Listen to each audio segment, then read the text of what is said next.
안녕하십니까, 강사고노석입니다. 자, 커마이그 필기 2012년 3회 스프레드시트 일반 기출문제 풀이를 시작하겠습니다. 자, 첫 번째 문제 설명드리겠습니다. 자, 이 첫 번째 문제를 통해서 실습을 하면서 공부를 해야겠구나라는 그런 필요성에 대해서 제가 다시 한번 강조 말씀을 좀 드리겠습니다. 자, 이 문제가 과거에 출제가 되었습니다. 자, 2009년 2회에도 출제가 되었던 문제입니다. 자, 근데 과거에 출제가 되었을 때는 간단하게 나왔습니다. 자, 보세요. 실습을 하지 않는다 하더라도 풀 수 있도록 그렇게 나왔습니다. 자, A 첫 번째에서 B 다섯 번째. 그 다음 E 첫 번째에서 E 다섯 번째. 자, 이것을 원본으로 가지는 차트를 그리고자 한다. 다음 중 가장 적합한 차트의 종류는 어느 것인가? 이중축에 대해서 개념 이해를 하시면요. 사실 실습하지 않는다 하더라도 풀 수 있습니다. 매출액의 값의 범위하고요. 구성비 누계의 값의 범위는 다르죠. 단위 자체가 여기는 퍼센트고 이것은 그냥 정수자습니까? 그렇죠. 그래서 0에서 최고 높은 점수는 288이잖아요. 숫자가. 그 다음 여기서 퍼센트라는 것은 0에서 100%까지의 값의 범위를 가지는 겁니다. 그래서 값의 범위가 대상이 되는 것이 서로 다르다는 얘기죠. 차트로 표현해야 될 대상이 다르다는 얘기입니다. 그랬을 때는 하나의 축, 그냥 기본 축만 가지고는 크고 작음을 판단하기가 쉽지가 않아요. 그렇죠? 같은 범위 안에 있을 때는 상관이 없지만은 하나는 너무 크고 하나는 너무 작으면요. 차트가 이렇게 만들어지겠죠. 맞습니까? 이런 식으로 만들어지기 때문에 이 각각의 값들을 서로 비교 판단하기가 좀 어렵습니다. 그래서 이중축을 이용을 하는 거죠. 그래서 기본축하고 보조축을 만들어서 이제 범위가 다르기 때문에 축 두 개를 해서 만드는 것을 이중축 차트라고 하는 겁니다. 그래서 이 문제는요. 이중축에 대해서 개념만 아셔도 풀이를 할 수 있습니다. 자, 그런데 이번에 출제된 문제를 보시면요. 보기를 보시면 아시겠지만은 좀 더 복잡하죠. 복잡해요. 자, 이제 그 이중축을 사용하는 것은 맞는데 보세요. 기본축과 보조축이 있는 하고 뒤에 보면은 세로 막대형과 꺾은선형 차트를 사용한 혼합형 차트다. 자, 과거에 출제가 되었을 때는 이중축이라는 것만 알아도 문제를 풀 수가 있었어요. 그렇지만 여기서는 4번이 이제 답이 되면서 좀 더 세로 막대형이라든지 꺾은선형의 차트를 사용을 해야 된다라는 그런 필요성까지도 여러분들이 알고 있어야만 풀 수 있는 문제가 되겠습니다. 자, 차트를 문제와 동일하게 한번 만들어 보겠습니다. 자, 범위 선택하시고 키보드에서 컨트롤 키 누르시고 구성비까지 선택을 하겠습니다. 자, 삽입에 가서 일단 꺾은선형으로 해서 만들어 보겠습니다. 자, 만들면 어떻습니까? 자, 보세요. 매출액은 제대로 표시가 되었습니다. 왜냐하면은 축이 어떻습니까? 매출액에 맞춰서 축이 만들어졌잖아요. 기본 축이. 맞습니까? 자, 근데 구성비는 0에 가까운 것으로 해서 이렇게 표시가 됩니다. 그러니까 구성비는 가까이 값들을 비교 판단하기 어렵습니다. 자, 이것처럼 구성비는 100%, 그러니까 100%가 1이잖아요. 그죠? 3%는 0.03이 되는 겁니다. 자, 그래서 구성비의 값의 범위하고 매출액의 값의 범위는 너무 격차가 큽니다. 그래서 이렇게 하나의 축을 가지고 표현하시면 안 되고 이제 보조축을 이용을 하셔야겠죠. 그래서 보조축으로 설정할 것을 선택을 하시고 오른쪽 클릭, 데이터 계열 서식, 자, 보조축 선택하고 닫기 버튼 누르시면 돼요. 자, 여기까지가 이제 이중축을 작업하는 과정입니다. 근데 여기서 끝나느냐? 아닙니다. 보시면은 둘 다 이제 꺾은선으로 되어 있는데 좀 그래도 이게 그 두 개의 차트가 좀 겹쳐져서 좀 명확하게 좀 판단이 좀 안 됩니다. 그래서 차트의 종류를 또 변경을 할게요. 자, 어떻습니까? 좀 더 보기 좋죠? 자, 이렇게 해서 이제 그 값의 범위를 가지고 실습을 하게 되면은 자, 이것을 꺾은선형으로 만드는 것이 아니라 이중축이지만은 혼합형으로 만들어야겠구나라고 여러분들이 느낄 수가 있는 겁니다. 자, 그래서 과거에 출제되었던 문제에서 그냥 이해만 하고 지나갔을 때 이것은 이중축이 맞다라고 해서 1번이 답이 맞다 이렇게 넘어갈 수 있잖아요. 그렇죠? 이렇게 학습을 하신 분들은 응용되어서 나왔을 때 문제를 풀이를 못할 수도 있어요. 그런 것들을 좀 주의를 하셔야 됩니다. 아시겠습니까? 자, 그 다음 문제. 자, 찾기 관련된 문제가 되겠습니다. 자, 등호에서 수식이 이렇게 있고요. 그리고 입니다 해서 뒤에 물음표가 들어갔습니다. 그래서 별표하고요, 물음표하고 이렇게 입력되어 있는 데이터가 있을 겁니다. 이와 같이 곱셈 수식이나 의문문을 이제 별표와 물음표의 기호를 이용하여 검색하고자 할 때 아래 그림 찾을 내용에 입력해야 할 올바른 방법은, 자, 이게 무슨 뜻이냐면은 와일드카드가 물음표하고 별표시잖아요. 그쵸? 와일드카드를 이용을 해서 우리가 원하는 데이터를 정확하게 동일한 데이터가 아니라 김하고 물음표를 하게 되면은 김으로 시작하는 두 자 이상의 문자, 자, 김하고 별표가 들어가면은 김으로 시작하는 문자, 이런 식으로 일부분의 데이터만 동일한 그런 데이터들을 검색을 할 수 있잖아요. 이게 와일드카드지 않습니까? 만능 문자. 그죠? 그래서 물음표하고 별표시는 이런 특수한 목적을 가지고 사용을 하고 있습니다. 찾기를 할 때. 자, 그런데 실제 수식에서 별표가 포함되어 있는 수식, 그리고 문자에서 물음표가 포함되어 있는 데이터, 이런 식으로 수식이라든지 의문문을 찾고자 할 때 실제 찾으려는 그 대상 자체가 별표라든지 물음표인 경우에는 어떻게 하느냐, 자, 그것을 묻는 겁니다. 자, 찾기 기능 한번 사용해 보겠습니다. 자, 여기 보시면은 홈에 가시면은 찾기, 편집에 가시면 찾기 및 선택이 있죠. 클릭하시고요, 찾기 누르시면 됩니다. 자, 옵션 버튼을 클릭을 했을 때, 또 클릭을 해제했을 때 화면은 다르죠. 누르시면 좀 더 상세한 설정을 할 수가 있습니다.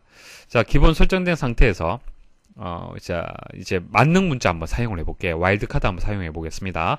자, 김으로 시작하는 두 자 이상의 문자를 한번 찾아볼게요. 김하고 물음표 주시면 되겠죠. 자, 찾기 누르시면은 이동되는 걸 보시면은 김아무개하고 김아까지 데이터가 모두 찾아진다는 것을 알 수 있습니다. 자, 물음표는 자릿수를 뜻하는데 엑셀에서는 조금 달라요. 두 자 이상이라는 의미가 포함이 되어 있습니다. 두 자 이상. 자, 그리고 옵션 누르시면요. 자, 그럼 두 자, 김으로 시작한 두 자만 찾을 때는 어떻게 하느냐? 자, 전체 셀 내용 일치라는 것을 선택을 하시면 돼요. 그리고 다음 찾기 한번 눌러보십시오. 자, 눌러도 김아무개 쪽으로는 선택이 안 되죠. 아시겠습니까? 그래서 동일한 이제 뭐 두 자라든지 뭐 이런 식으로 사이즈까지 정확한 데이터를 찾고자 한다. 그때는 전체 셀 내용 일치를 선택을 하시면 됩니다. 자, 그리고 여기서 이제 얘기하고자 하는 것은, 그러면은 별표시라든지 물음표를 찾고자 할 때, 자, 이것이 포함이 되어 있는 데이터를 찾고자 할 때, 자, 여러분도 그냥 간단히 생각하게 되면은, 자, 별표시 입력하면은, 자, 이 데이터만 찾아질 것 같죠? 자, 한번 찾아볼게요. 어떻습니까? 자, 지금 이동되는 것을 잘 보십시오. 어떻게 이동되고 있습니까?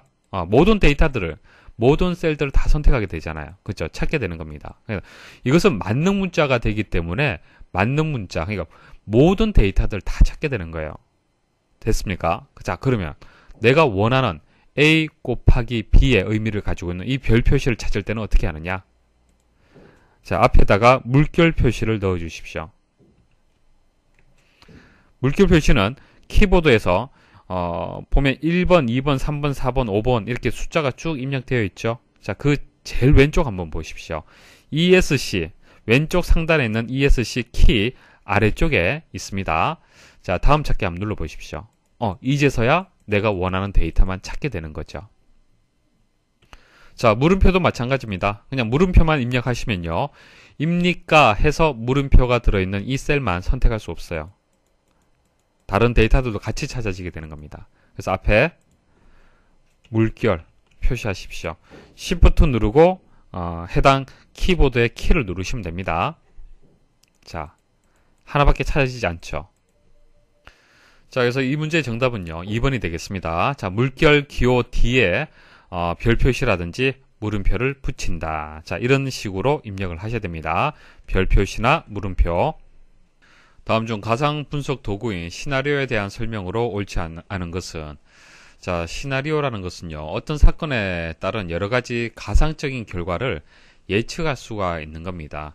뭐 주식을 예측을 한다든지 그럴 때 시나리오를 이용을 합니다. 자, 실습을 통해서 개념 설명드리겠습니다. 자, 여기에 평균이 수식으로 입력이 되어 있습니다. 에버리지 함수를 이용을 해서 A 두 번째부터 해서 C 두 번째 셀에 값을 가지고 평균 값을 구했습니다. 자, 그러면 컴퓨터 일반, 스프레드시트 일반, 데이터베이스 일반의 값이 변경될 때마다 평균값은 바뀔 수가 있겠죠.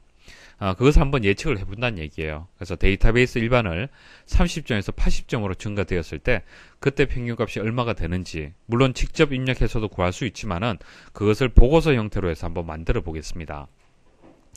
자, 데이터에 가서 가상 분석에 가시면요, 시나리오 관리자가 있습니다. 자, 추가 버튼 누르시고요. 시나리오 이름은 임의로 정하시면 됩니다. 자, 증가라고 하고요. 변경 셀. 자, 데이터베이스 일반에 이 30점이란 값을 이제 변경을 할 겁니다. 자, 변경 셀은 C 두 번째가 되고요. 자, 값을 30에서 80으로 한번 변경을 해 보겠습니다. 평균값이 바뀌게 되겠죠. 여기서 이제 요약 버튼 누르십시오. 자, 요약 버튼 누르시면요. 보고서가 이제 두 가지가 있는데, 시나리오 요약, 보고서를 한번 만들어 보겠습니다. 자, 결과 셀은 F 두 번째. F 두 번째 아니고, D에 두 번째로 선택을 해줘야겠죠. 그래서 수식이 입력되어 있는, 이제 셀을 선택을 해줘야 됩니다. 자, 그리고 확인 버튼 눌러보십시오. 자, 눌러보시면요. 여기 보면 시나리오 요약 보고서가 이렇게 새로운 워크시트로 해서 만들어집니다. 자, 변경 셀은 C의 두 번째 셀이라는 거고요. 결과 셀은 D의 두 번째가 되겠습니다. 현재 값은 30이었고요.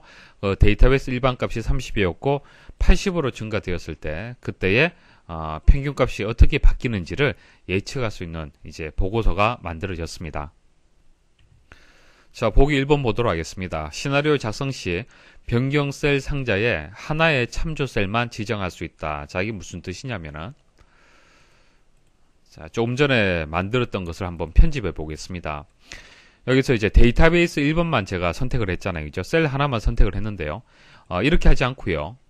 여러 개의 셀을 지정을 할 수 있습니다. 그러니까 32개까지 셀을 지정을 할 수가 있어요. 자, 확인 버튼 누르시고요. 자, 이것을 다 100점으로 한번 증가를 해보겠다. 자, 확인 버튼 누르시고요. 그리고 요약이 가서 시나리오 요약, 그리고 확인 버튼 눌러보겠습니다. 어떻습니까? 자, 각각의 셀에 대해서 증가되었을 때 그때 결과 셀이 어떻게 되는지 바로 보실 수가 있죠. 그래서 1번은 시나리오 작성 시 변경 셀 상자에 하나의 참조 셀만 지정할 수 있다고 얘기를 했는데 틀렸습니다. 틀렸어요. 옳지 않은 것을 찾기 때문에 1번이 이제 정답이 되는데 4번도 설명이 틀렸습니다. 자, 4번 한번 설명 드려볼게요. 자, 이런 얘기입니다. 시나리오 요약 보고서를 만드는 데는 결과 셀이 필요하지 않다라고 되어 있잖아요. 그죠? 자, 보세요. 여기서 결과 셀을 한번 지워보겠습니다. 자, 지우고요. 확인 버튼 한번 눌러볼게요. 자, 누르면은 실행은 됩니다. 자, 변경 셀에 따른 결과 셀이 나오지가 않아서 그렇지 실행은 됩니다. 자, 그런데 시나리오 요약 보고서라고 볼 수는 없잖아요. 그죠? 자, 변경 값에 따른 결과가 나와줘야만 그게 시나리오 요약 보고서가 되는 겁니다. 그래서 시나리오 요약 보고서를 만드는 데는 결과 셀이 필요하지 않다라는 말이 틀렸어요. 결과 셀을 입력하지 않는다 하더라도 실행은 되지만은 제대로 된 시나리오 요약 보고서는 만들어지지 않습니다. 자, 주의하시고요. 자, 추가로 하나 더 말씀을 드릴게요. 자, 여기서 시나리오 피벗 테이블 보고서 있죠. 자, 여기서 결과 셀을 한번 지워볼게요. 시나리오 요약 보고서에서는 결과 셀을 지워도 실행은 되었습니다. 근데 피벗 테이블 보고서에서는 실행 자체가 안 됩니다. 실행이 안 돼요. 자, 차이점을 기억을 좀 해주십시오. 자, 그래서 1번하고 4번이 다 이제 틀린 답이 되는 거예요. 자, 그 다음 2번 시나리오 보고서에서는 자동으로 계산을 다시 수행하지 않는다. 자, 무슨 뜻이냐면은, 자, 여기에다가 증가값을 만일 바꾸잖아요. 그죠? 70으로 바꿨어요. 엔터 입력을 했습니다. 그때 결과 셀이 자동으로 계산이 되느냐? 그렇지 않다는 얘기입니다. 자, 다시 계산을 하려면은 가상 분석에 가서 다시 요약 버튼 눌러서 실행을 해줘야 됩니다. 자, 그래서 맞는 설명이고요. 3번. 여러 시나리오를 비교하기 위해 시나리오를 한 페이지에 요약하는 보고서를 만들 수 있다. 자, 지금 제가 시나리오를 하나만 만들었잖아요. 그죠? 추가 한번 해보겠습니다. 자, 감소라는 시나리오 한번 만들어 볼게요. 자, 이것을 0으로 다 바꿔보겠습니다. 자, 확인 버튼 누르고요. 시나리오가 두 개죠. 이 상태에서 요약 버튼 눌러볼게요. 자, 그러면은 증가에 따른 감소에 따른 그때 값이 이렇게 표시가 되는 거예요. 자, 0으로 입력을 했기 때문에 이렇게 값이 표시가 된 겁니다. 자, 중요한 것은 여러 개의 시나리오를 하나의 보고서 형태로 해서 만들 수 있다는 것이 중요한 겁니다. 그래서 3번에 대한 설명은 맞습니다. 아래 시트를 출력할 경우 4페이지로 출력된다. 다음 중 페이지 설정에 배율 속성을 이용하여 A 첫 번째에서 I 30번째 영역의 모든 데이터가 한 페이지에 인쇄되도록 설정하려 한다. 설정 방법으로 가장 옳은 것은, 자, 이거 엑셀 이용할 때 자주 이용하는 그런 설정 그 내용이 되겠습니다. 여러분도 알고 계시면은 엑셀 사용에 좀 수월하실 겁니다. 자, 내용이 상당히 이렇게 많은 경우가 있어요. 이것을 그대로 출력하면요, 4페이지로 출력이 될 겁니다. 근데 이것을 한 페이지로 조금 작지만은 축소가 되지만은 한 페이지에 출력하고 싶다. 자, 그럴 때는 페이지 설정에 가서 페이지 탭에 보시면은 배율에 자동 맞춤이 있습니다. 자동 맞춤을 너비하고 높이를 1로 다 설정을 하시면 돼요. 자, 그렇게 하게 되면은 한 장으로 출력이 됩니다. 자, 그래서 4번이 정답이 되겠습니다. 다음과 같이 A 두 번째에서 A 다섯 번째 범위의 글꼴을 11포인트 크기의 도둠으로 설정하는 매크로를 만들려고 한다. 밑줄 친 부분에 사용된 구문이 잘못된 것은 이런 겁니다. A 두 번째에서 A 다섯 번째 영역이 있겠죠. 자, 이 영역을 선택을 해서, 자, 이 영역에 글꼴의 크기는 11포인트, 그리고 글꼴의 그 글꼴의 이름이 되겠죠. 글꼴의 이름을 도둠으로 설정을 하겠다는 얘기예요. 자, 이것을 설정하는 매크로를 만들어라 라는 것이 문제가 되겠습니다. 자, 서브에서 엔드 서브까지, 자, 시작과 끝을 나타내는 거고요. 자, 이 안쪽에 있는 그 어떤 처리문들이 중요하겠습니다. 자, 이것은 암기하실 필요는 없고요. 읽어보시면은, 해석을 하시면은 충분히 이해가 될 겁니다. 자, 레인지 같은 경우에는 범위를 뜻하는 겁니다. A 두 번째에서 A 다섯 번째 범위. 자, 그런 의미가 있습니다. 자, 범위를 뜻하는 거고요. 셀렉트는 뭡니까? 말 그대로 선택이죠. 그러니까 이 범위를 선택했다라는 그런 뜻이 되는 겁니다. A 두 번째에서 A 다섯 번째 영역을 선택을 한 상태가 되는 거고요. 자, 중요한 것은 with and with입니다. with and with. 이거 잘 이해를 하셔야 돼요. 자, with and with문은요, 개체 이름 중복 입력하는 것을 생략할 수가 있는데, 자, 이게 무슨 뜻이냐면은 이런 겁니다. 자, 아래쪽 한번 보도록 하죠. 그 어떤 영역에 대해서 그 폰트의 이름을 이렇게 바꾸잖아요. 그죠? 바꾸려면요, 폰트.name 이렇게 해서는 안 됩니다. 셀렉션해서 폰트.name이라고 해야만 선택된 그 영역에 대한 폰트의 이름을 이렇게 바꿔줘라 라고 이해가 되는 거예요. 무슨 말인지 아시겠습니까? 그러니까 폰트의 이름을 바꾼다는 것이 어떤 영역이 지정이 되어 있어야만 가능한 거잖아요. 그죠? 자, 그것처럼 뭐뭐점 해서 마지막에 이 값을 바꾸는 거지만은, name이라는 값을 바꾸는 거지만은 앞에 이런 개체 이름들이 반드시 입력이 되어 있어야 됩니다. 하지만 이런 것을 계속 반복해서 나왔을 때는 입력하게 되면 불편하잖아요. 그죠? 이것을 생략할 수가 있어요. 중복되는 것을 생략할 수 있습니다. 그게 with and with 문이에요. 그래서 with and with 문은요, with 다음에 개체가 입력이 됩니다. 그러니까 반복해서 입력되는 이 부분을 with 다음에다가 입력을 해주는 겁니다. 그 다음 점 속성 입력을 해주면 되는 거예요. 그래서 뒤에 점 name, 점 size 이렇게 해서 입력을 해서 이 부분이 반복해서 입력되지 않도록 생략을 할 수 있습니다.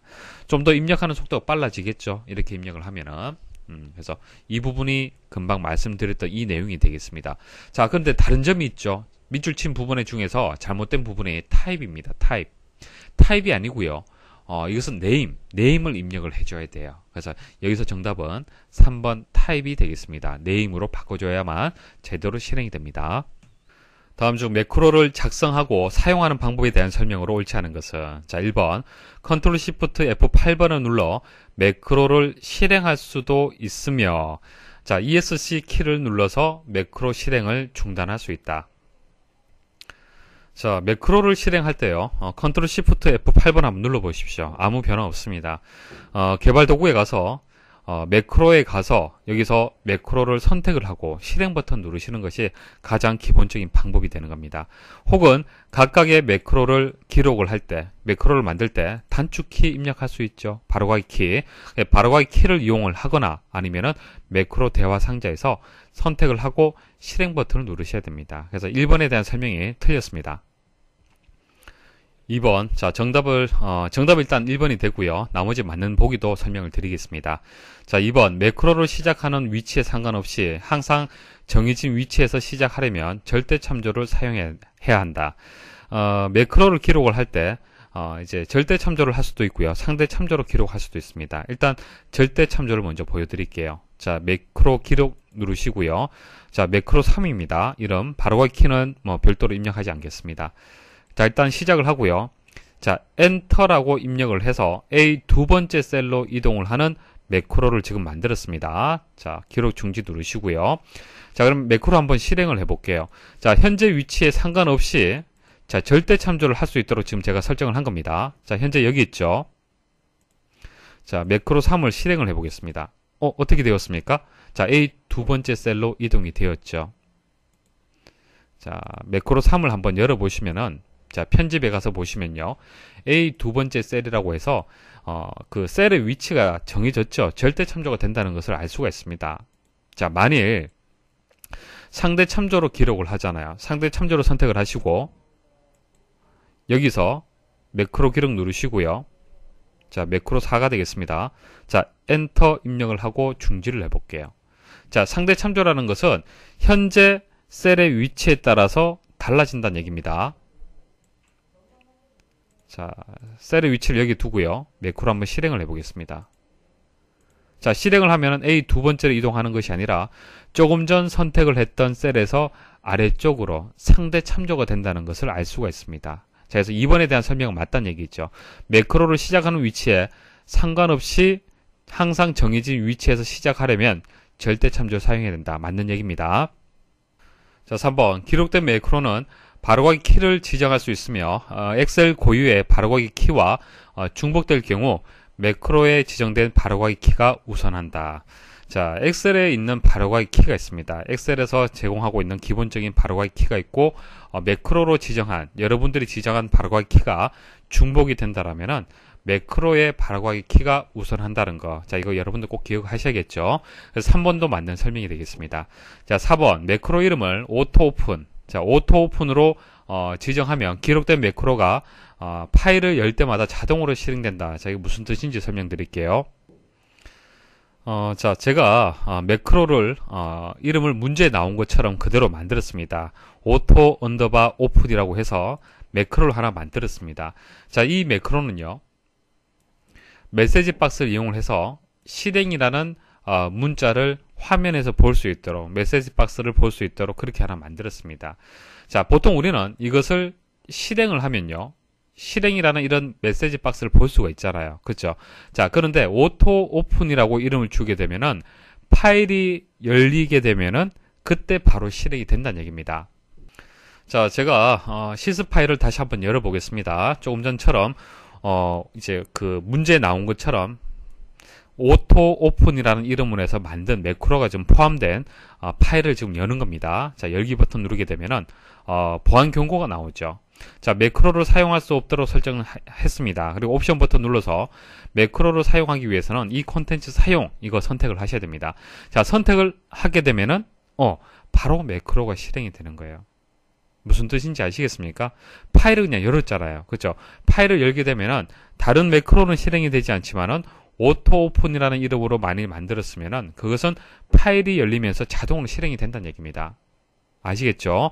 자, 그래서 이런 경고창, 조금 전에 보셨던 매크로를 어떻게 포함을 할 거냐 말 거냐는 이런 창들이 상당히 중요해요. 자, 오토 오픈이라는 이름으로 해서 매크로를 만일 일정한 파일, 뭐 특수한 파일들을 지운다, 뭐 삭제를 한다든지 이동을 한다든지 그런 식으로 바이러스 형태로 해서 만들 수도 있는 거예요. 매크로를 이용을 해서. 그러면 그 파일을 열게 되면 자동으로 실행이 된다고 한번 생각을 해보십시오.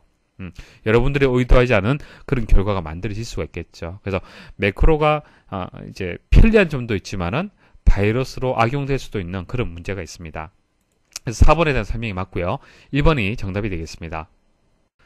다음 프로시저는 C 첫 번째에서 C 20번째 영역에 있는 절대값이 0.5보다 작은 숫자를 모두 0으로 설정하는 그런 이제 프로시저가 되겠습니다. 그래서 A에서 D 부분이 이렇게 비워져 있잖아요. 그렇죠? 자, 이것을 채우는 문제가 되겠습니다. 자, 일단 이런 문제가 나오면요, 여러분도 스스로 고민을 해보셔야 됩니다. 해설 강의를 들으시면 이해가 되는 것은 당연하죠. 자, 여러분도 스스로 문제를 풀이하시고 혹시 좀 풀이가 안 되는 부분이 있느냐, 그런 것을 한번 점검을 해 보셔야 됩니다. 자, 지금 설명드리는 것은 여러분들 스스로 고민하고 듣는다 생각을 하고 제가 설명을 드리겠습니다. 자, 일단 문제를 이해를 하셔야겠죠. 자, 이 프로시저는요, C 첫 번째에서 C 20번째 영역에 대한 그런 작업이 되겠습니다. 자, 작업할 내용은요, 데이터가 절대값이 0.5보다 작은 숫자를 모두 0으로 설정하는 거예요. 자, 만일 데이터가 C 첫 번째부터 해서 C 20번째 데이터가 이렇게 입력이 되어 있다고 가정을 할게요. 문제 조건에 만족하는 것은 여기서 여기까지가 되겠네요. 그렇죠? 나머지는 그대로 두고 0.5보다, 절대값이 0.5보다 작은 경우에는 1로 바꿔주란 얘기입니다. 자, 한번 실행을 해보겠습니다. 자, to0라는 자, 매크로를 실행을 할 겁니다. 자, 실행을 해볼게요. 자, 어떻게 되었습니까? 조건에 만족하는 것이 전부 0으로 바뀌게 되었습니다. 자, 어떤 프로시저인지 이해는 하시겠죠? 자, 그럼 어떻게 접근하면 되겠습니까? 자, 이 영역의 데이터들을 다 이제 조건문을 이용을 해서 검증을 해야겠죠. 자, 첫 번째, C 첫 번째 셀의 값이 절대값이 0.5보다 작으냐라고 물어야 되잖아요. 그렇죠? 그래서 조건문을 뜻하는 if문이 들어가줘야 돼요. if then 자, 여기 조건 들어가고요. 조건을 만족할 때 실행할 실행 명령문, 실행문이 들어가줘야 되고요. 자, 됐습니까? 가장 기본적인 명령 구조가 되겠습니다.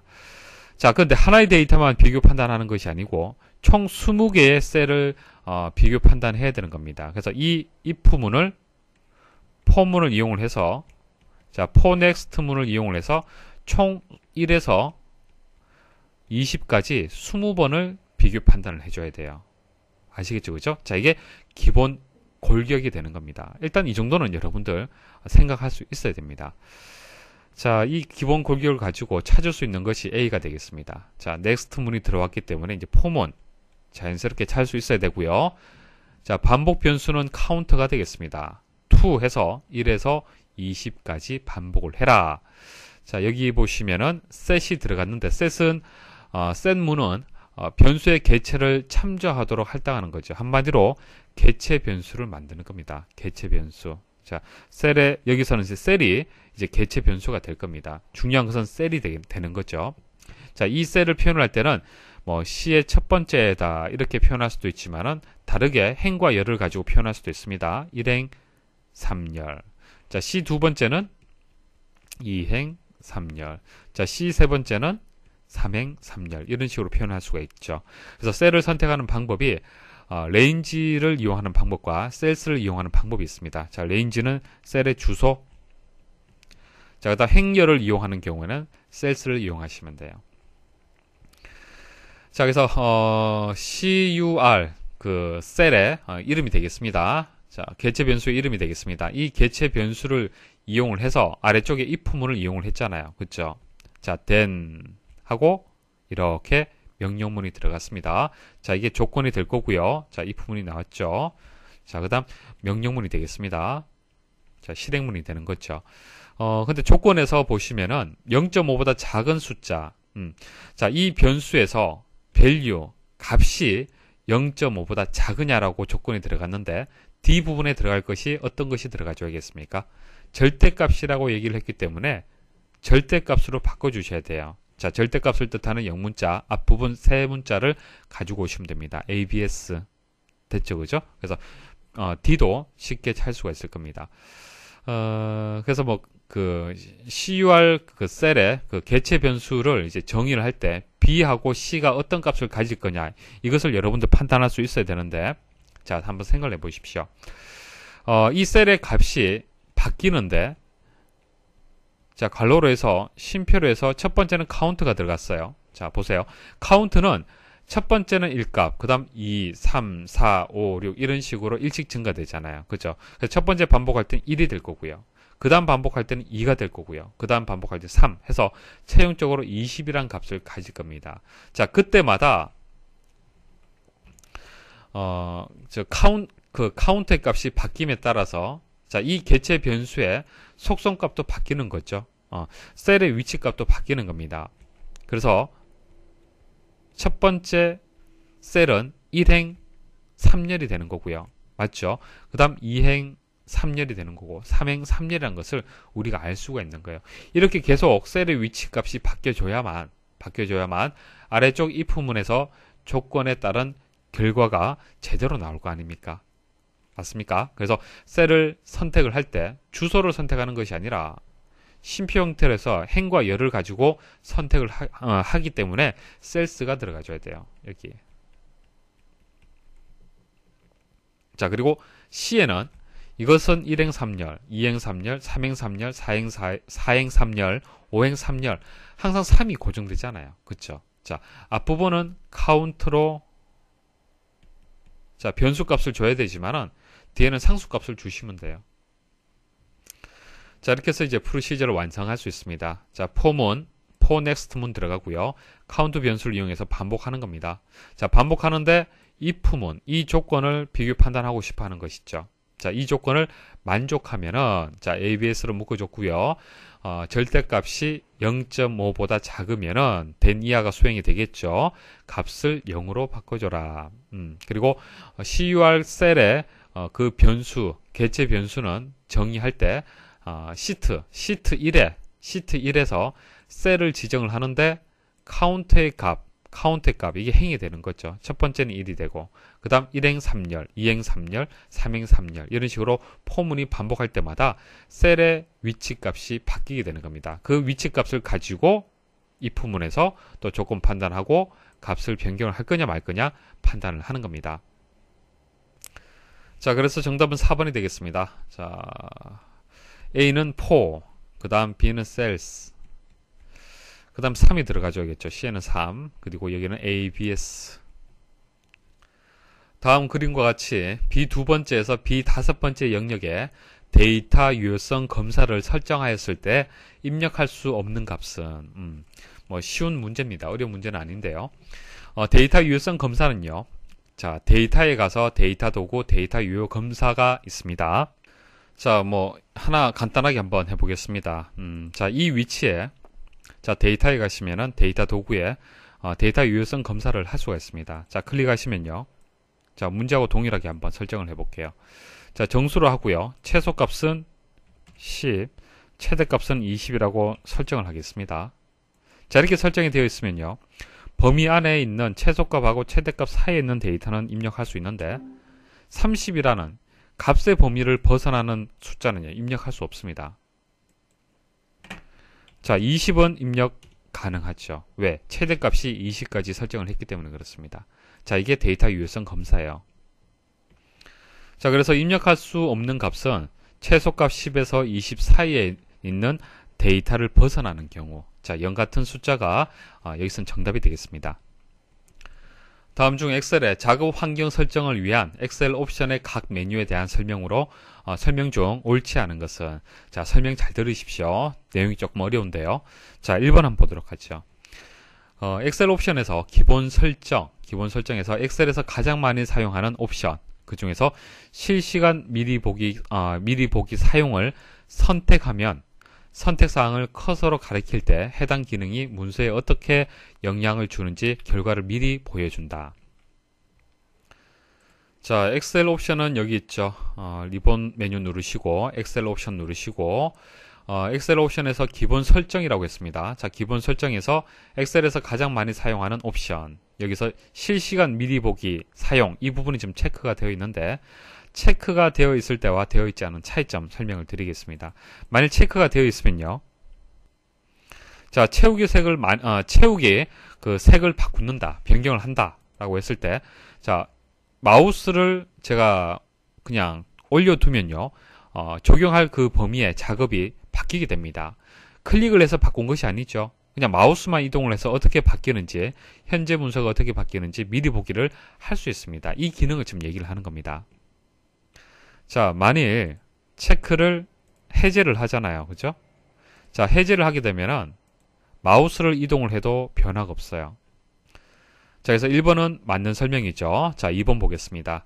자, 수식에서 수식 작업, 수식의 표 이름 사용을 선택하면 데이터가 입력된 범위에 행 또는 열 레이블이 있을 경우 이 레이블을 정의된 이름처럼 수식의 이름을 사용할 수 있다.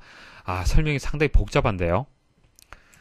자, 일단 개념 설명을 먼저 좀 드리겠습니다. 보통 우리가 사용하는 참조 방식은요, 일반 참조입니다. 일반 참조. 이제 국어 점수하고 영어 점수를 더한다. 그러면 썸이라는 함수를 이용해서, 자, 이게 D 두 번째고 이 두 번째다. 그러면 수식을 이렇게 입력을 하잖아요. 그쵸? 이게 뭐 기본적인 방식이지 않습니까? 이게 일반 참조예요. 그리고 구조적인 참조라는 게 있습니다. 구조적인 참조. 자, 구조적인 참조의 주소를 보시면요, 좀 특이하죠? 특이합니다. 설명을 좀 드리면요, 표 1에서 이 행이라는 것은 현재 행을 뜻하는 겁니다. 자, 이 주소는요, 이 위치에 있는 셀에 지금 이제 수식을 지금 설명을 드리는 겁니다. 자, 국어에서 영어까지의 합이다. 이렇게 되어 있잖아요. 그렇죠? 현재 행에서 국어에서 영어. 자, 이렇게 수식을 입력해도 결과는 동일해요. 자, 근데 이게 이제 구조적인 참조 방식인데요. 실제 셀의 주소를 가지고 참조하는 것이 아니라 열의 이름, 열 레이블, 자, 그 열 레이블을 이용을 해서, 열 이름을 이용을 해서 이렇게 수식을 만든 거죠. 이게 구조적인 참조예요. 구조적인 참조. 그래서 수식에 표 이름 사용을 체크한다. 표 이름을 사용한다는 얘기는 여기서 여기까지가 표가 되는 것이고, 표 이름이 이 부분을 뜻하는 겁니다. 그래서 표에 행이나 열 이름, 이름이나 레이블이나 같은 뜻이죠. 자, 행이나 열 이름이 있으면 이것을 수식에 사용할 수 있도록 하는 것이 수식의 표 이름 사용 체크가 되겠습니다. 자, 먼저 수식에 가시면은 수식 작업이 있고, 수식의 표 이름 사용을 일단 체크를 하겠습니다.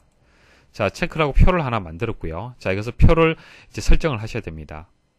자, 삽입에 가시면은 표를 설정할 수 있습니다. 자, 확인 버튼 누르시고요. 자, 이제 표를 설정을 했기 때문에 이제 이 그 기능을 적용을 시킬 수 있습니다.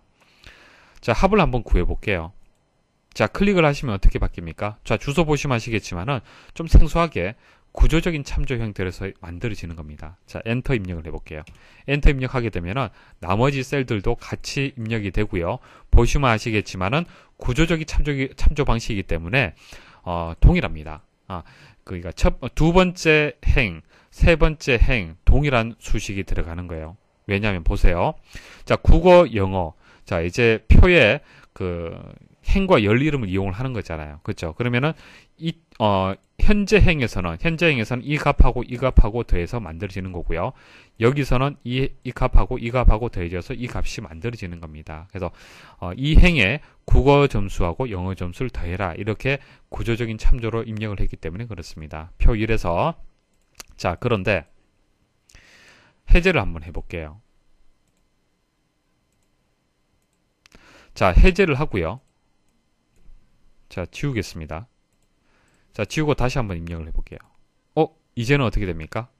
우리가 늘 보는 일반 참조 형식으로 해서 입력이 됩니다. 자, 엔터 입력을 해볼게요.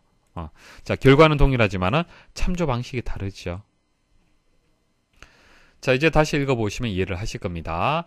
자, 수식의 표 이름 사용을 선택하면 데이터가 입력된 범위에 행 또는 열 레이블이 있을 경우, 자, 행 이름이나 열 이름이 있을 경우, 자, 이 이름을 이 레이블을 정의된 이름처럼 수식의 이름으로 사용할 수 있다. 자, 수식의 이름으로 사용할 수 있다. 결과적으로 체크를 하게 되면은 수식의 이름으로 사용할 수 있다는 얘기예요. 이게 구조적인 참조가 되는 겁니다. 2번은 맞는 설명이에요. 3번. 자, 통합 문서 저장에서 다음 형식으로 파일 저장해서 통합 문서의 저장 파일 형식을 지정할 수 있다. 자, 저장에 가시면 통합 문서 저장이 있습니다. 자, 다음 형식으로 파일 저장이라고 해서 현재는 엑셀의 가장 기본적인 확장자인 XLSX가 통합 문서가 지정이 되어 있죠. 만일 매크로로 사용 통합 문서를 많이 선택을 한다라면은 이제 저장을 할 때 기본적으로 이렇게 저장이 된다는 얘기입니다. 그래서 통합 문서의 저장 파일 형식을 지정할 수 있다는 설명이 맞습니다. 자, 정답은 4번인데요. 자, 고급에서 이 통합 문서의 계산 대상에서 다른 문서에 대한 링크 업데이트를 선택하면 워크시트와 연결된 외부 문서에 포함된 결과값의 복사본을 저장한다. 자, 이게 무슨 뜻이냐면은 보세요. 이런 얘기입니다. 다른 문서에 대한 링크 업데이트를 많이 선택을 하면요. 자, 북1이라는 통합 문서가 있고요. 자, 강의 중에 다 말씀드렸던 내용이죠. 북2라는 통합 문서가 있어요.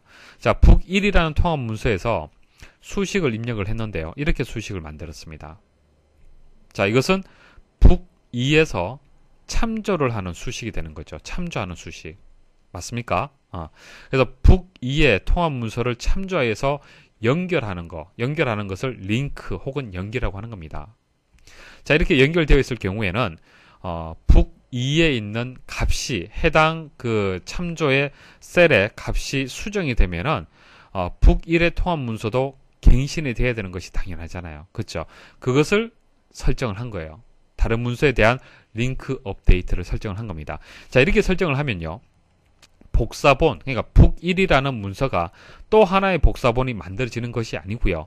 그냥 북1에 있는 해당 그 셀의 값이 참조하고 있는 그 값이 그냥 바뀌는 겁니다. 갱신되는 거예요. 새로 고쳐지는 겁니다. 근데 복사본이 저장이 된다라고 자 보세요. 여기 보시면은 설명 잘하다가 선택하면 워크시트와 연결된 외부 문서에 포함된 결과값의 복사본을 저장한다. 이렇게 나왔는데 복사본을 저장하는 것이 아니라 갱신한다. 그렇게 설명을 해야 됩니다. 그래서 4번이 틀렸습니다.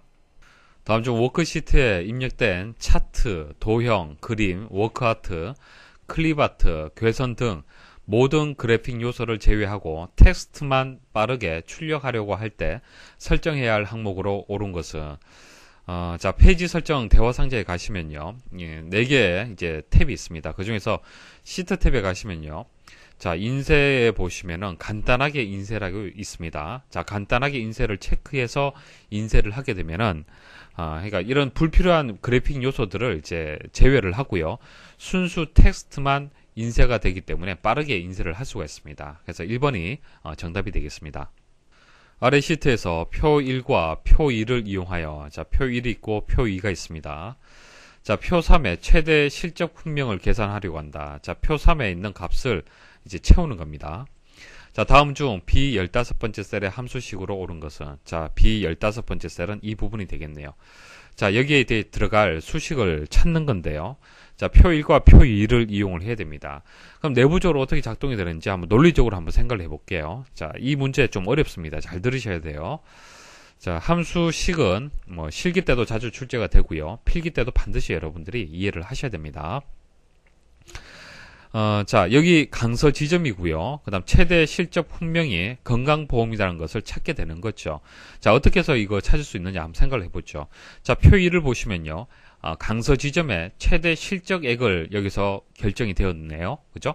자, 이 최대 실적액을 갖는 상품명을 표 1에서 찾으면 되겠네요. 그래서 강서 지점에 보시면은 자, 여러 개 중에서 40만 6천원 이게 최대 실적액이잖아요. 그죠? 자, 이 값에 대응되는 상품명이 건강보험이 되는 겁니다. 그래서 이 값을 찾아오는 것이 이 문제에서 요구하는 수식이 되는 겁니다. 자, 이때 사용해야 할 함수가 dget이라는 함수가 있습니다. dget은요, 해당 열에서 조건과 일치하는 값을 찾는 그런 수식이에요. 좀 어렵습니다. 자, 인수가 3개가 들어가는데요. 범위, 그 다음 열, 조건이 들어가 줍니다. 자, 범위는요, 표 1에 있는 범위 있죠. 표 1에 있는 범위를 선택을 해주시면 돼요. A 2번째부터 D의 7번째 영역까지. 자, 이 범위를 선택을 합니다. 자, 이 범위에서 찾을 열이 뭐죠? 결과적으로 우리가 찾고자 하는 열이 뭡니까? 자, 건강보험이 포함이 되어 있는 뭐예요? 상품명이잖아요. 그죠? 자, 상품명은 뭡니까? 첫 번째 열이잖아요. 범위에서. 자, 이게 두 번째 열이고, 이게 세 번째, 네 번째잖아요. 찾는 것은 첫 번째 열입니다. 그래서 1이 들어갑니다. 자, 그러면은 첫 번째 열에서 찾는데 조건이 들어가 줘야겠죠? 조건 들어가줘야 됩니다. 자, B의 10번째부터 해서, 자, B의 10번째부터, 자, B의 11번째. 자, 조건이 들어갔어요. 이 조건이 무슨 뜻이에요? 강서 지점에 값이 40만 6천 원. 자, 그럼 이걸 찾게 되는 거예요. 이걸 찾았습니다. 자, 이것을 찾고요. 반환되는 것은, 결과적으로 우리가 찾는 것은 첫 번째 열에서 찾는 겁니다. 자, 대응되는 첫 번째 열의 값이 뭐예요? 건강보험이잖아요. 자, 이렇게 찾는 방식이에요. 조금 어렵죠? 조금 어려운데, 여러분들이 좀 기억을 하셔야 됩니다. 그래서 디겟은 범위, 열, 조건이 들어가 준다는 거 기억을 하셔야 돼요. 그래서 3번이 정답입니다. 이 문제에서는 찾을 수 있는 방법이 디겟을 이용을 해서 찾을 수가 있는데, 나머지는 들어간 인수는 동일하죠. 자, 인수는 동일합니다. 그런데 함수가 다르죠. 함수가 모두 찾는 함수하고 이제 유사한 그런 함수들인데요. 간단하게만 설명을 좀 드려볼게요. 자, 인덱스는요, 인수가 범위 행렬이 들어갑니다. 범위 행렬. 자, 범위 행 열 값이 들어가는데, 들어가는 인수가 맞지 않다는 얘기예요. 그래서 틀렸습니다.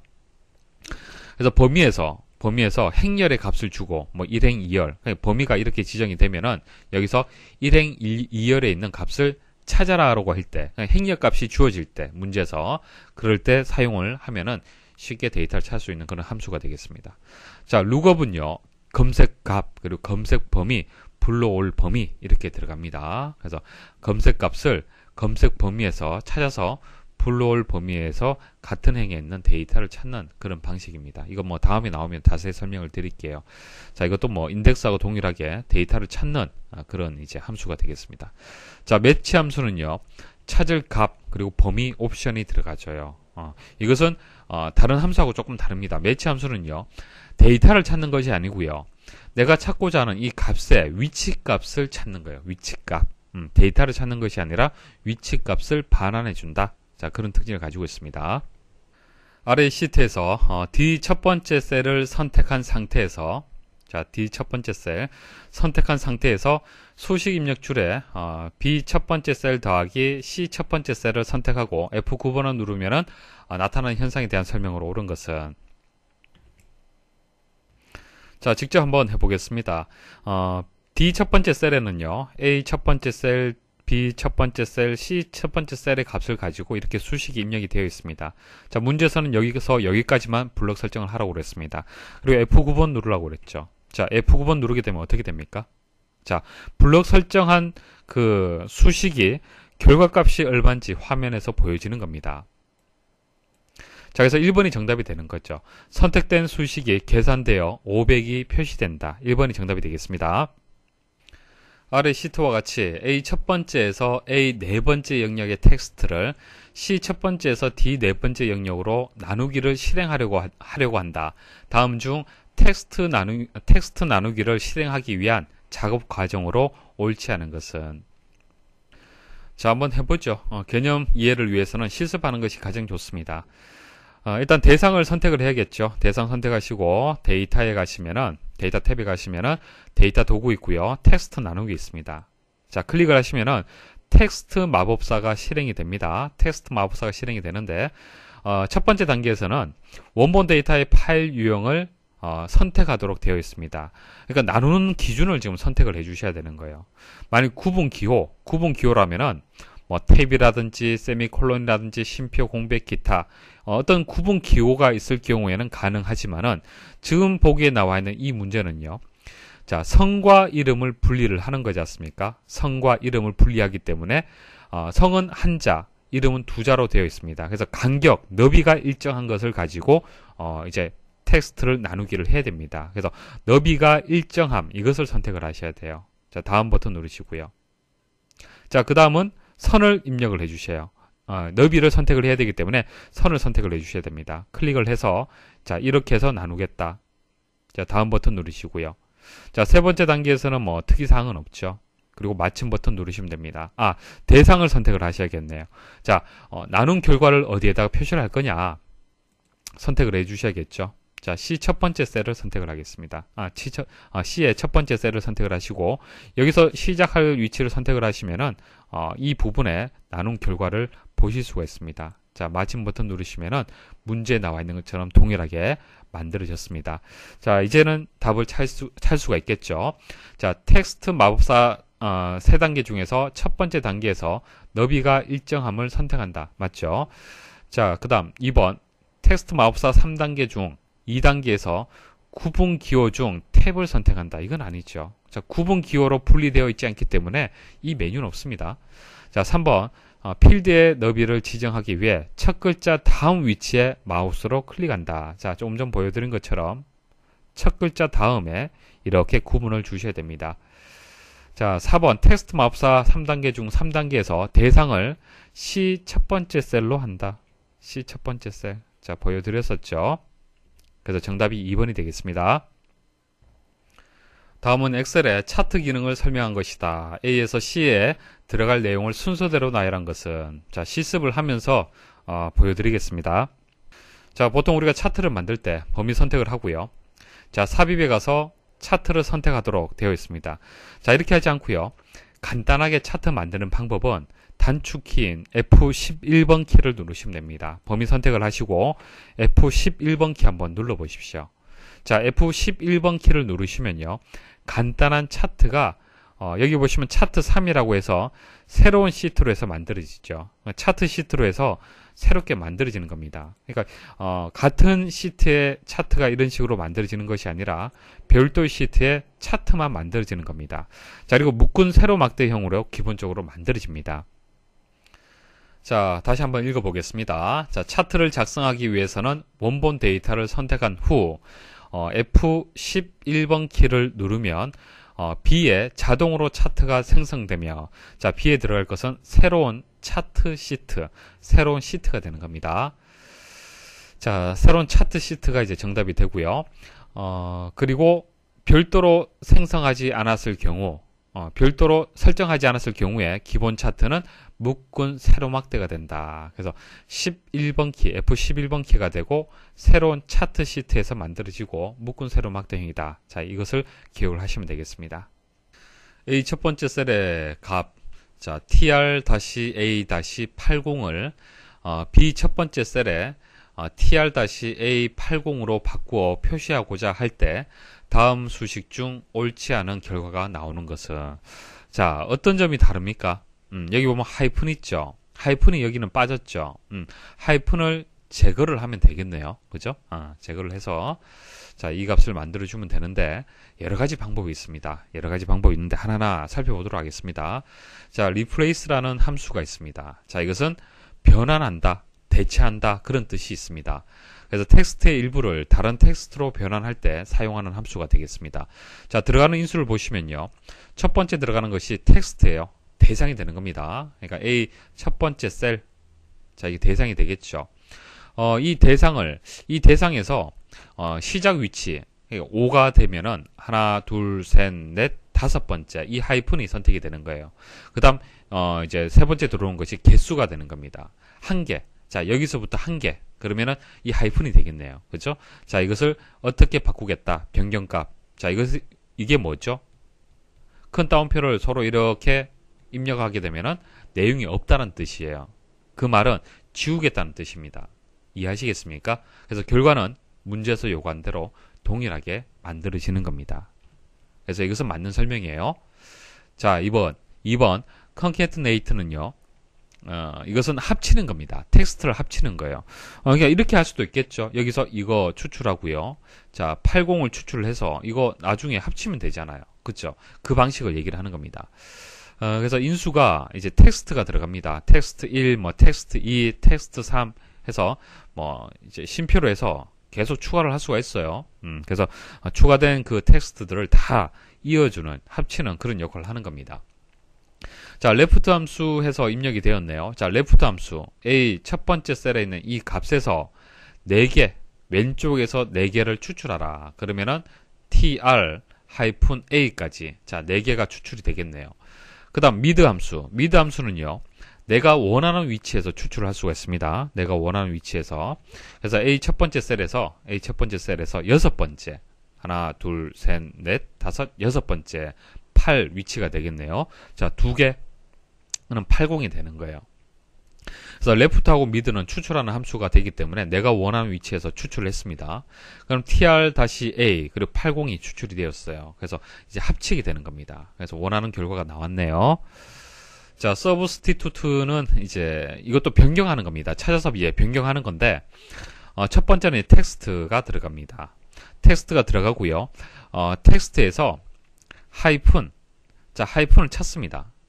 하이픈을 찾아요. 하이픈을 찾아서 변경을 하는 겁니다. 뭘로? 공백으로. 그러니까 replace하고 비슷하죠. 자, 공백으로 바꾸는데 뒤에 또 숫자가 하나 들어갔네요. 이게 뭐냐면은 위치예요. 위치. 무슨 뜻이냐면은 여기 하이픈이 몇 개입니까? 2개잖아요. 그죠? 2개인데 여기서 5라고 지정이 되면은 이제 5번째를 얘기를 하는 겁니다. 그러니까 이게 첫 번째고 이게 두 번째잖아요. 그죠? 이것을 바꿀 수도 있고 이것을 바꿀 수도 있잖아요. 그죠? 그것을 원하는 것을 선택을 할 수가 있어요. 자, 근데 5라고 입력이 되어 있기 때문에 이게 바릅니까? 틀린 겁니까? 틀렸죠. 5번째가 없잖아요. 자, 그래서 결과적으로 서브스티튜트의 이 결과는요.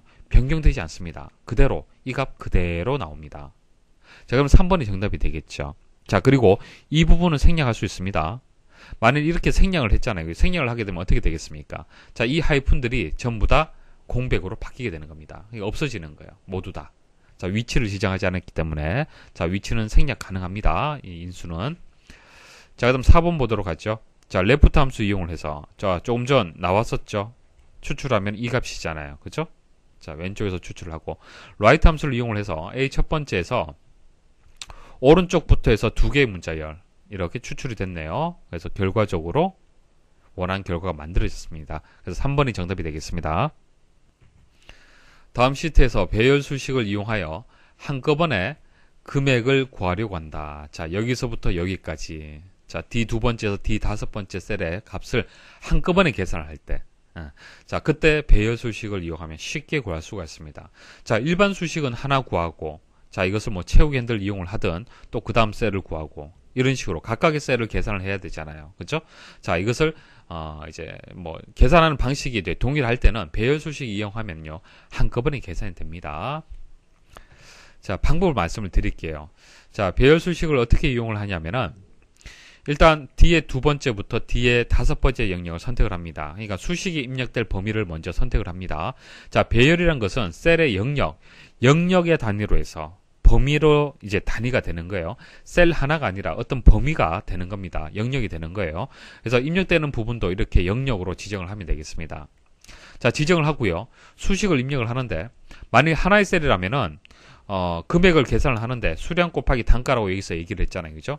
수량 곱하기 단가다. 그럼 B 두 번째 셀 곱하기 C 두 번째 셀 하게 되면 구할 수 있잖아요. 그죠? 자, 근데 이것은 배열 수식입니다. 어떤 범위 배열의 단위로 해서 수식을 입력을 해줘야 돼요. 그래서 수량의 전체 범위 B 두 번째에서 B 다섯 번째 영역, 그 다음 단가의 전체 영역 C 두 번째, C 다섯 번째 영역을 곱해줘야 됩니다.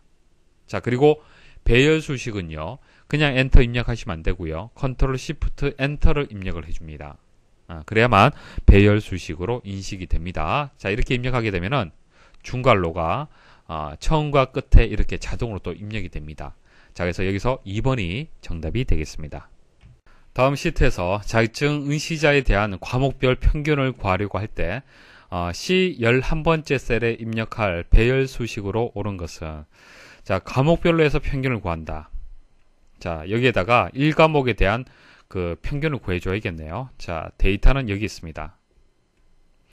80, 85, 80을 더해서 3으로 나누게 되면은 평균값을 구할 수가 있네요. 뭐 간단하게 구한다라면은 에버리지 함수를 이용을 해서 자, 이 값하고 이 값하고 이 값 그냥 가져오면 되잖아요. 그렇죠? 이게 가장 기본적인 방법이에요. 가장 쉬운 방법입니다. 자, 근데 문제는 상당히 복잡하게 수식이 입력이 되어 있고요. 그리고 배열 수식을 이용하도록 그렇게 문제가 주어졌습니다. 자, 일단 화면 멈추시고요. 고민 좀 해보셔야 됩니다. 자, 과연 어떤 그 규칙을 가지고 만든 것인지 여러분도 좀 이해를 하셔야 됩니다. 항상 이제 이 수식 보시면은 제일 안쪽부터 해서 하나하나 분석을 하시면 돼요.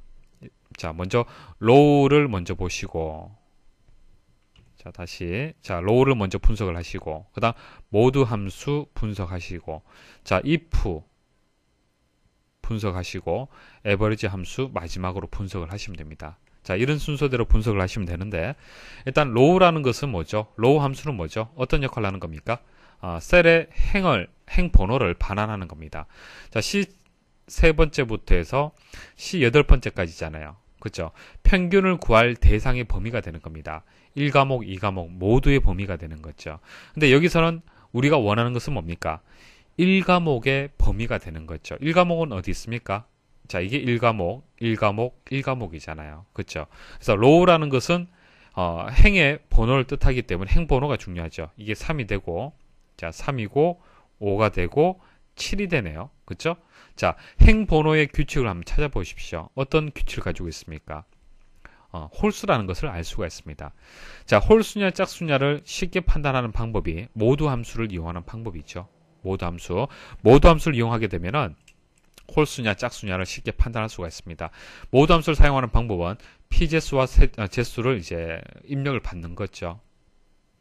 만일 자 3이 되고 재수가 2가 된다라면 나머지는 얼마가 되겠습니까? 나머지는 3에서 2로 나누면은 자 목은 1이 되고 자 목은 1이 되죠. 나머지는 또 1이 되는 겁니다. 그렇죠. 그래서 나머지가 1이 되는 거예요. 만약 p재수가 4가 되면은 4에서 2로 나누게 되면은 나머지는 0이 되는 거죠. 그 다음 5가 되면은 1이 되는 거고요. 맞습니까? 이런 식으로 홀수냐 짝수냐를 쉽게 판단할 수 있는 것이 모두 함수가 되는 겁니다. 왜? 2로 나누게 되면은 남는 것은 나머지는 0 아니면 1이 되기 때문에 그렇습니다. 자, 그래서 만일 그 로우 함수를 이용을 해서 자, 이게 C 세 번째 셀이다. 자, 여러 개의 셀을 동시에 처리할 수 있는 것은 배열 수식으로 지금 입력을 했기 때문에 가능한 겁니다. 자, C 세 번째 셀이라면은 3이 되는 거잖아요. 그렇죠? 이 전체의 값이 3이 되는 겁니다. 3. 자, 3,2가 되는 거죠. 모두 함수를 이용해서 3에서 2로 나눠서 나머지를 구하게 되면은 이 전체의 값은 1이 되는 겁니다. 자, 그래서 결과가 1이냐라고 조건문이 주어졌잖아요. 그죠? 그 말 뜻은 뭐죠? 1과목을 뜻하는 거예요. 1과목. 값이 1과목의 점수냐, 그것을 판단한 거죠. 그러니까 홀수냐, 행이 홀수가 맞느냐, 자, 그것을 얘기를 하는 겁니다. 만일 맞다라면은, 자, 이 조건을 만족한다, true라면은, 그 다음 true일 때, 처리를 해줘야겠죠. C 세 번째에서 C 여덟 번째. 자, C 세 번째에서 C 여덟 번째라는 얘기는, 만일 이 셀을 비교 판단했을 때, 이게 1과목의 대상이 된다라고 조건 판단 여기서 됐잖아요. 그죠? 그러면 C의 세 번째 값을 가져오란 얘기예요.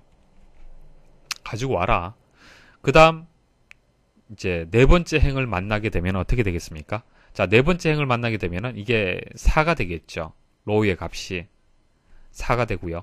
4,1을 모두 함수를 취하게 되면 이 전체는 0이 되는 겁니다. 자, 그럼 이게 0은 1이 아니잖아요. 그렇죠? 실행이 안 되겠죠? 자, C의 세 번째 셀은 평균을 구하기 위해서 대상이 되지만은 이것은 안 된다는 얘기입니다. 이런 식으로 평균을 구할 값의 범위를 찾게 되는 겁니다. 자, 수식을 입력을 해 보겠습니다. 자, 일단 복사해서 제가 붙여 넣겠습니다. 자, 이렇게 입력을 하고요. 자, 배열 수식으로 입력을 해야 되죠. 컨트롤 시프트 누르고 엔터 누르십시오. 자, 그 다음 여기에는 2과목의 그럼 평균은 어떻게 구하면 되겠습니까? 어떤 것이 다른 점이죠? 자, 대상이 홀수, 이것은 홀수가 되는 거고, 그 다음 이것은 짝수죠. 짝수. 자, 1과목의 평균을 구하게 되면은 그 규칙을 이용을 해서 또 쉽게 구할 수가 있습니다. 자, 컨트롤 시프트 엔터. 자, 이런 식으로 이제 1과목의 평균, 2과목의 평균도 같이 구할 수가 있어야 됩니다.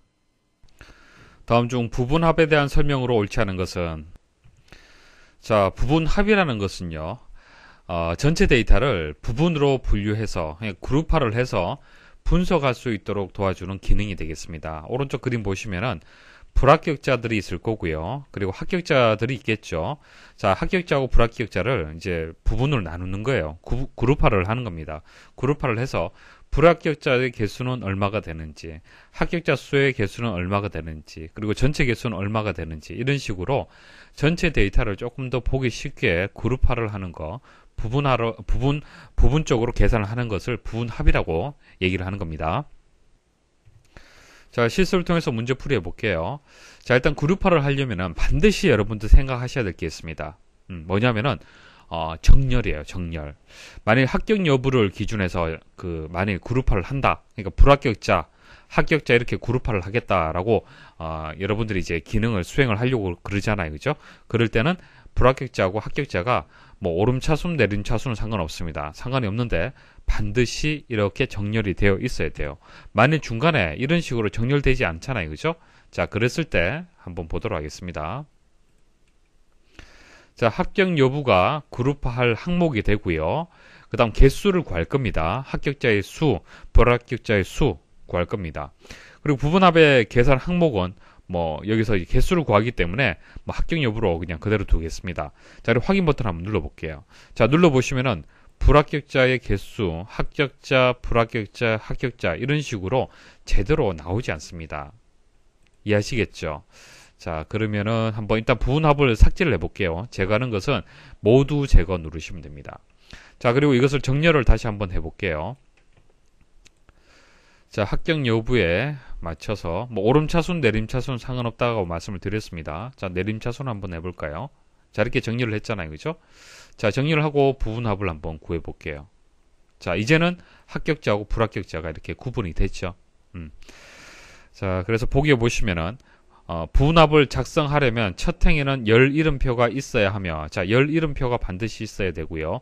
그룹화할 항목을 기준으로 반드시 정렬해야 제대로 된 결과를 얻을 수 있다. 이거 맞는 설명입니다. 그래서 부분합이란 얘기가 나왔을 때는 반드시 정렬되어야 된다는 거 꼭 기억을 하십시오. 자주 출제가 됩니다. 자, 부분합을 제거하면 부분합과 함께 표에 삽입된 윤곽 및 페이지 나누기도 모두 제거된다.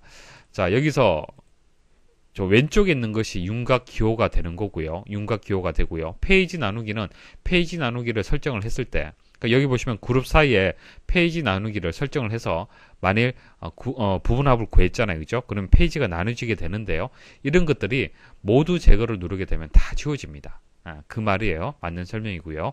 3번 그룹화를 위한 데이터 정렬을 오름차순으로 할 때와 내림차순으로 할 때의 그룹별 부분합의 결과는 서로 다르다. 다를 수가 없죠. 한번 생각을 해보십시오.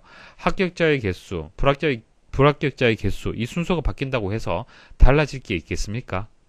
그래서 이것은 서로 다르다고 설명을 했기 때문에 틀렸어요. 위치만 바뀐다 뿐이지 그 결과는 동일합니다. 자, 부분합 대화상자에서 새로운 값으로 대치를 해제하지 않고 부분합을 실행하면 첫 번째 작성한 부분합은 삭제되고 두 번째 작성한 부분합이 표시된다. 자, 설명을 드릴게요. 보세요. 자, 일단 기본적으로 한번 부분합을 정의를 했습니다. 자, 이 상태에서 부분합을 한번 더 추가를 해볼게요. 더 추가를 하는데 여기서 새로운 값으로 대치가 있죠. 자, 새로운 값으로 대치가 체크가 되어 있잖아요. 체크가 되어 있으면은 이전에 이전에 부분합 구한 그 결과에서 덮어쓰기가 되는 겁니다. 그러니까 지워지는 거예요. 만약 이 상태에서 또 그룹화를 추가하고 싶다. 그럴 땐 체크를 해제를 해줘야 되는 겁니다. 무슨 뜻인지 아시겠죠? 자, 여기서 만일 개수가 아니고 뭐 평균을 구하겠다. 뭐 이런 식으로 작성을 했어요. 자, 그랬을 때 뭐 결과는 뭐 보지 마시고 중요한 것은 합계의 개수, 불합계의 개수에다가 이렇게 추가되었다는 거 생각을 하시면 됩니다. 그래서 4번에 대한 설명은 맞습니다. 다음 중 입력 자료에 지정된 표시 형식에 따른 결과로 옳은 것은 자, 1번부터 4번까지 있는데 자, 각각을 실습을 통해서 제가 다 말씀을 드릴게요. 자, 1번 먼저 보도록 하겠습니다. 자, 입력된 데이터는 커말이 되고요. 표시 형식은요. 자, 오른쪽 클릭을 해서 셀 서식에 가시면은 사용자 지정이 있고 여기서 형식을 지정할 수 있습니다. 자, 골뱅이가 3개 있습니다. 자, 3개를 입력을 하니까 위쪽에 보기에 보시면은 입력한 데이터가 3번 입력됐다는 것을 알 수 있습니다. 자, 2개일 때는 커말, 1개일 때는 그대로 이제 표시가 되는 거죠. 그래서 3개가 되기 때문에 커말 이게 정답이 되는 겁니다. 근데 결과가 틀렸네요. 그죠? 자, 1번은 정답이 안 되겠네요.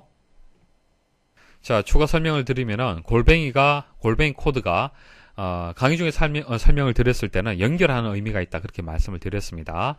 자, 골뱅이에서 활용 능력이라고 설정되어 있으면은 컴퓨터만 입력을 해도 활용 능력이 뒤에 자동으로 붙는 거죠. 자, 그런 역할을 하고요. 그대로 표시할 때도 골뱅이 이용을 합니다. 자, 2번은요, 숫자를 이제 1로 입력을 했습니다. 표시 형식은 샵하고요. 큰 따옴표로 해서 이렇게 입력이 되었습니다. 자, 결과 이렇게 나온다. 이게 정답이 맞는데요. 숫자의 단위를 임의로 여러분들 조정할 수 있습니다. 자, 문제 나온 대로 설정한 것을 보여드릴게요. 자, 여기 보시면 문제 나온 대로 그대로 설정을 했습니다. 자, 그리고 제가 1로 입력을 해볼게요. 엔터 입력하게 되면은 표시되는, 입력되는 값은 1이지만은, 표시되는 것은 만으로 표시가 되는 겁니다. 왜 그럴까요? 보세요. 샵은 뭡니까? 유효 자리수를 뜻하는 거죠. 그래서 1이 들어가면 유효 자리수에 1이 들어갈 거고요. 그 다음 뒷부분이 그대로 붙는 겁니다. 큰 따옴표로 해서 되어 있기 때문에 그대로 붙는 거죠. 그래서 만 단위로 해서 할 때, 만 단위로 할 때는 이렇게 표시 형식을 지정을 하시면 되고, 만일, 이제 그 0, 쉼표 000이 아니고 000이라고 하게 되면은 1이라고 입력하면은 1000으로 표시가 되는 거예요. 자, 그 다음 00, 100의 자리를 표시를 하고 싶다. 그럼 이렇게 설정하시면 되는 거예요. 10의 자리, 1의 자리. 이해하시겠습니까? 다양한 이제 숫자 단위를 표현을 할 수 있습니다. 자, 3번 좀 복잡한 것 같은데 강의 중에 설명드렸던 겁니다. 자, 입력 자료는 0.5가 되는 거고요. 자, 표시 형식을 보시면은 자, 세미콜론으로 되어 있고, 자, 이렇게 괄호로 해서, 대괄호로 해서 묶어진 경우에는 이것은 조건을 뜻하는 겁니다. 조건. 자, 이 조건을 만족할 때는 이렇게 표시 형식을 적용을 하고, G/표준은 뭡니까? 일반이 되는 겁니다. 자, 몇 가지 이제 기본 사항을 먼저 정리 좀 해드리고, 자, 실습을 해볼게요. 이제 그 사용자 지정을 할 때, 숫자 서식, 사용자 지정 숫자 서식이 있었죠. 자, 기본 구문이 있는데요. 세미콜론을 가지고 이렇게 구분을 했었습니다. 세미콜론을 해서 첫 번째는 양수 서식, 그 다음 음수 서식, 그 다음 0, 그 다음 텍스트 서식, 이렇게 4개의 기본 구문을 가지고 있었어요. 그죠? 4개의 범위로 해서 기본 구문을 가지고 있었습니다. 예를 들어서 이런 식으로. 자, 그럼 양수가 들어오면 3이라는 숫자가 들어오면 이 서식에 맞도록 표시가 될 거고요. 마이너스 3이 들어오면 이 서식에 맞도록. 만일 0이 들어오면 0 그대로가 되겠네요. 그 다음 텍스트, 커말이라고 입력이 되었다. 자, 커말이라고 입력이 되면은 조금 전 말씀드렸다시피 골뱅이는 그대로 표시하는 것이죠. 그래서 커말이라고 그대로 표시가 되는 겁니다. 됐습니까? 자, 그 다음 조건을 또 이제 추가로 입력을 할 수도 있었습니다. 자, 조건에 맞는 값만 서식을 적용할 수 있도록 할 수 있었죠. 자, 문제 나온 거하고 동일합니다. 이렇게 큰 괄호로 해서 묶어주시고, 그 다음 뒤에 서식이 들어가는 거고요. 자, 이 조건을 만족하지 않을 때, 그러니까 1보다 1 이하가 아닌 값들이 들어오면은 그대로 이제 표시하는 거예요. 입력한 값을 그대로 표시하라는 얘기입니다. 자, 여기서 중요한 것은 자, 이게 이 의미를 아셔야 되는 거예요. 퍼센트의 의미. 자, 퍼센트 말씀을 드렸죠. 퍼센트는 어떤 의미가 있습니까? 자, 100을 곱하고 퍼센트를 붙여라 이렇게 말씀을 드렸어요. 100을 곱하고 퍼센트를 붙여라. 만일 0.5라는 값이 들어왔다. 어떻게 되는 겁니까? 0.5가 100% 그러니까 퍼센트로 해서 표현을 하면 어떻게 되는 겁니까? 100분율로 표현하게 되면은 50%가 되는 거잖아요. 그쵸? 쉽게 생각하시면 돼요. 그래서 0%라고 코드 설정을 하게 되면은 그냥 100분율로 표시가 되는 겁니다. 0.5는 50%. 그 다음 0.0%는 어떻게 되는 거예요? 소수 첫째 자리까지 표현하라는 얘기잖아요. 한마디로. 그쵸? 그래서 0.5가 들어오면은 50%가 아니고 유효하지 않지만은 자리수가 있기 때문에 50.0%가 되는 겁니다. 자, 3번 문제처럼 동일하게 제가 입력을 해볼게요. 자, 0.5라고 입력을 했고요. 자, 사용자 지정에 가서 자, 조건을 먼저 입력을 하겠습니다. 자, 1 이하일 때 0.0% 세미콜론 주시고요. 자, 확인 버튼 눌러보겠습니다. 어떻게 되었습니까? 50.0%가 돼야 되는 거죠. 0.5가 아니죠. 퍼센트로 변경을 하는데 곱하기 100을 해야 되는 거예요. 곱하기 100. 그러면 50. 소수 첫째 자리까지 표현을 해야 되기 때문에 50.0이 되는 겁니다. 됐습니까? 자, 여기서 주의할 점 하나 말씀을 드리겠습니다. 만일 지금 현재 이 상태에서 숫자 2라고 입력하면 어떻게 될까요? 숫자 2는 이 조건을 만족하지 않기 때문에 기본 숫자 2 그대로 표시가 돼야 됩니다. 그럼 숫자 2로 표시가 되는지 한번 입력을 해볼게요. 자, 엔터 입력하면 어떻게 됩니까? 2.0%라고 나오죠. 자, 주의할 점은요. 입력 자료를 먼저 입력을 하고 표시 형식을 지정을 하셔야 돼요. 현재는 퍼센트 100분율로 해서 셀 설정이 바뀐 상태이기 때문에 2라고 입력을 했을 때 이게 표준이 되는 거예요. 자, 이렇게 하지 마시고 문제에 나온 것처럼 먼저 입력 자료를 입력하라는 얘기입니다. 표시 형식을 먼저 지정하지 말고.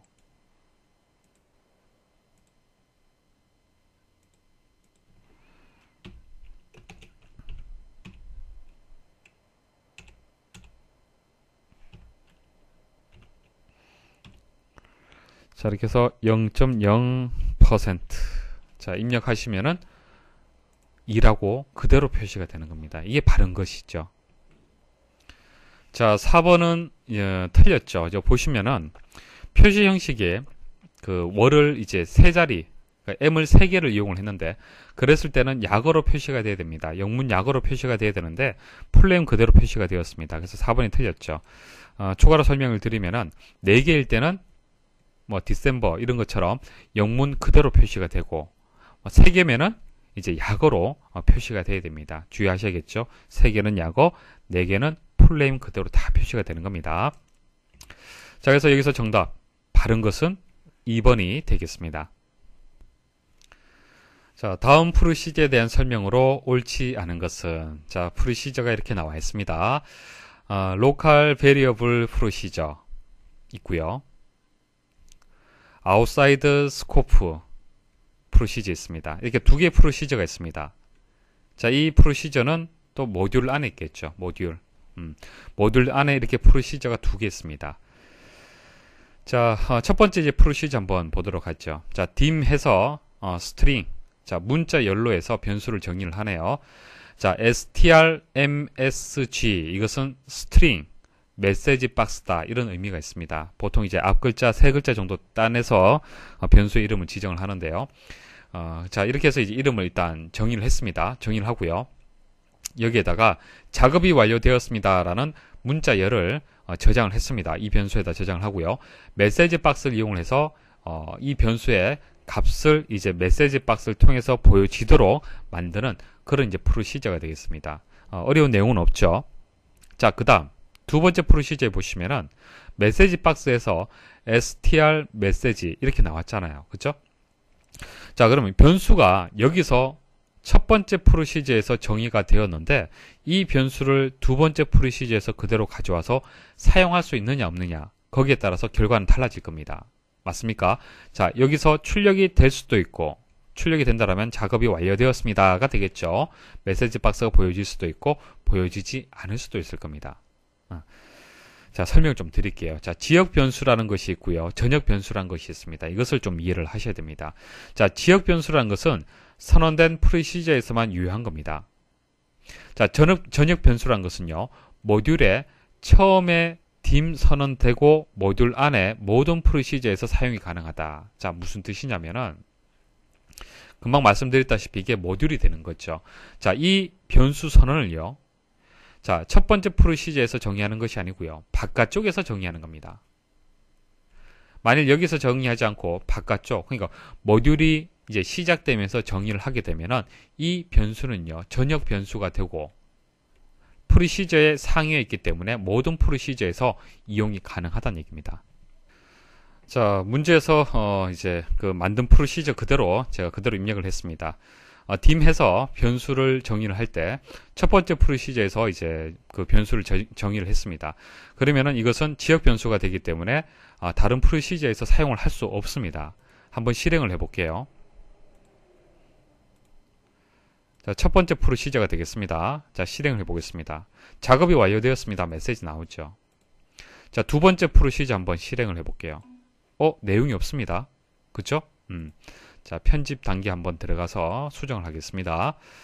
자, 그럼 이 변수를 전역 변수로 한번 선언을 해보겠습니다. 전역 변수로 해서 프로시저 바깥쪽에, 그러니까 모듈이 되는 거죠. 프로시저 바깥쪽에 선언을 했습니다. 자, 선언을 하고 이제 실행을 해볼게요. 자, 첫 번째는 뭐 당연히 나올 거고요. 자, 두 번째 실행 버튼 누르시면은 작업이 완료되었습니다 라고 이렇게 메시지가 나오는 겁니다. 자, 다시 말씀을 드리면요, 지금 현재 모듈 2에 프로시저가 이렇게 두 개가 있습니다. 근데 이 모듈에 첫 번째 dim 해서 변수 선언을 하잖아요. 이것은 전역 변수가 되는 거예요. 전역 변수. 그래서 각각의 프로시저에서 변수를 그냥 가지고 와서 사용을 할 수가 있는 겁니다. 만약 이 변수가 이 프로시저 내에 있다면 그것은 지역 변수가 된다는 얘기입니다. 자, 이제 문제 한번 풀이해 보겠습니다. 다음 프로시저에 대한 설명으로 옳지 않은 것은 1번 스트링 메시지 박스를 문자열 변수로 선언하였다. 맞죠? 변수 스트링 메시지 박스에 작업이 완료되었습니다 라는 문자열을 대입시킨다. 맞죠? 자, 변수의 내용을 메시지 박스를 이용해서 대화 상자에 표시한다. 맞습니다. 자, 아웃사이드 스코프에도 로컬 베리어블에서 선언된 변수가 적용되어 메시지 박스를 이용해 대화 상자에 표시한다. 이거 아니죠. 말씀드렸다시피 현재는 지역 변수로 선언했기 때문에 표시되지 않는다라고 설명을 해야 됩니다. 만일 이게 맞도록 하려면은 전역 변수로 선언을 해야겠죠. 자, 그리고 추가로 이렇게 이제 변수를 선언을 해서 변수에다가 표시할 텍스트를 입력을 해서 메시지 박스를 통해서 표시할 수도 있고요. 같은 결과로 해서 간단하게 변수를 사용하지 않고 이렇게 입력을 해도 같은 결과가 되겠습니다. 계속 말씀을 드리지만은 가급적이면 실습을 해서 그렇게 이해를 당부를 드리겠습니다. 수고하셨습니다.